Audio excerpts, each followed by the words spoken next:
Sir Chauhan साहब, हसन रजा भी हमारे साथ मौजूद हैं, सीनियर हैं हमारे, वो भी कुछ पूछना चाह रहे हैं आपसे। साहब, जिससे आप ये बात करें जेल भरो तहरीक, अक्टूबर में भी जेल भरो तहरीक का इमरान खान साहब ने मियाँ वाली में ऐलान किया था, फिर उसके बाद खामोश हो गए, और अब भी जेल भरो तहरीक का ऐलान किया, फिर उसके बाद जो है वो फैसला आपने कहा कि हम इंतज़ार करेंगे। और तीसरी चीज़ जो मुज़ाहमती सियासत है वो तो हमने पाकिस्तान पीपल्स पार्टी की जमात में देखी, मुस्लिम लीग नून भी वो उस पोजीशन पे नहीं आ सकी, और पाकिस्तान तरीके इंसाफ में भी वो सिचुएशन नहीं है।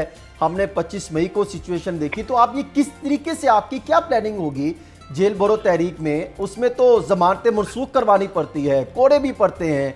अगर आप माजी में जाएं तो सबसे पहले आगाज़ ही जो है वो उस time Pakistan federation union of journalist के सहाफ़ियों से हुआ था, जब उन्होंने जेल भरो तहरीक का आगाज़ किया था, फिर उनको कोड़े भी पड़े थे।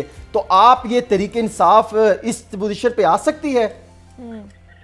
आप मुझे बताएं कि पिछले 11 महीनों में जो कुर्बानियां तहरीक इंसाफ का वर्कर और लीडर दे रहे हैं, जो फर्ज बनता था पाकिस्तान की आवाम, आम आवाम का, आप दुनिया के बाकी ममालिक में चले जाएं, युगांडा और तीसरे दर्जे के थके से थके मुल्क में चले जाएं, ना जहाँ पे लोग जो ना इंतहाई मुंतशिर हो, वहाँ पे कीमतें बढ़ती हैं तो लोग सारे के सारे सड़कों पे आ जाते हैं। वहाँ पे अगर जिंदगी जो ना वो मुश्किल होती है, जरा सी भी पेट्रोल की कीमत, शहर खुर्दोनोश की कीमत, वो सारे के सारे सड़कों पे आ जाते हैं। लेकिन पाकिस्तान तहरीक इंसाफ के लीडर और कारकुनान ने पूरी 22 करोड़ आवाम की नुमाइंदगी करते हुए जो मारे खाई हैं, जो पर्चे झीले हैं, जो हमले झीले हैं, जो तकलीफें झीली हैं, वो सारी की सारी हम उन्हीं की नुमाइंदगी कर रहे हैं ना, आवाम की।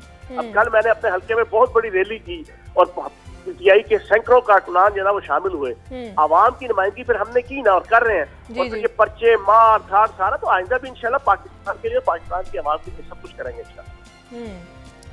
ठीक है, बिल्कुल ठीक है, लेकिन मुश्किल होगा चौहान साहब, क्योंकि जेल भरो तहरीक चलाना बहुत बड़ा काम होता है।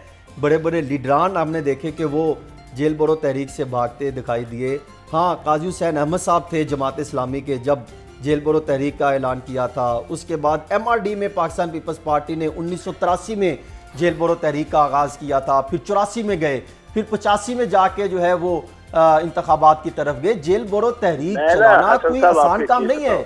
आप जेल भरो तहरीक का ऐलान तो करें, लेकिन अवाम निकलेगी तरीके इंसाफ की अवाम। और भाई आवाम के लिए नहीं है जेल भरो तहरीक, कारकुनान के लिए है। तो कारकुन कितने निकलेंगे? मुल्क की खातिर पीटीआई के लीडर और कारकुनान देंगे, आवाम की खातिर पीटीआई के लीडर और आवाम देंगे। मैं आपको एक चीज बताऊं हसन साहब, मैंने अपनी लाइफ की 44 साल की सियासी जिंदगी में मैंने इससे ज्यादा टफ 11 महीने नहीं गुजारे। मैंने जमात इस्लामी की जो मिसाल देने ना, उसमें हम काजी साहब का राइट हैंड होता था। ये सारी मार धाड़, ये सारी चीजें हमने पीपल्स पार्टी और नून लीग की 80s के एंड से लेके जनाब आपकी 99 तक जो ना, ये सारी कुर्बानी हमने दी है। जेलें काटी, 324 भुगता, 302 भुगता, छुटा, बहुत कुछ।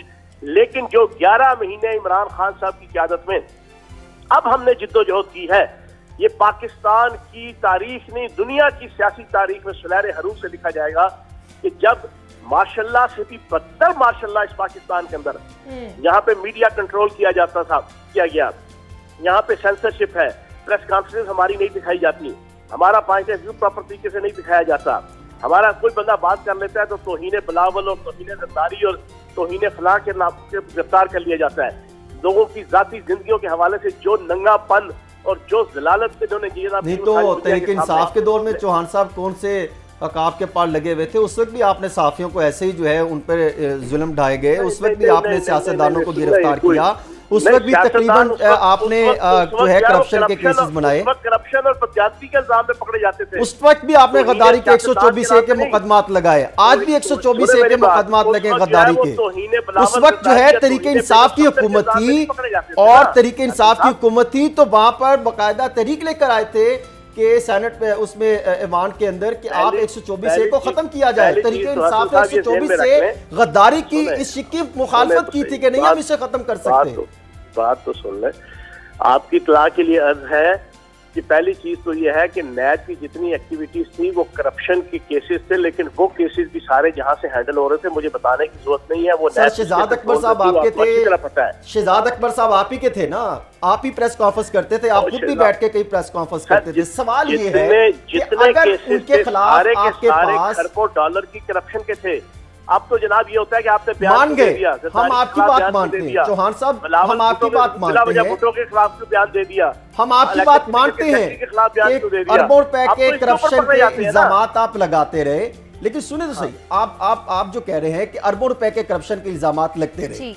ये फरमाइए कि आज आप अपोजिशन में हैं, हसन भाई, आज आप अपोजिशन में हैं, करप्शन के चले इल्जामात चले लेकर चौहान अदालत साहब, क्यों नहीं चौहान साहब, जाते? हसन, ये बहस तो मेरे ख्याल से इसी तरह जो है जारी रहने वाली है, कभी भी खत्म नहीं हो सकती। फैसल हसन चौहान साहब हमारे साथ मौजूद है। चौहान साहब, बहुत शुक्रिया आपके वक्त का, आपने अपना मौके हमारे साथ शेयर किया है।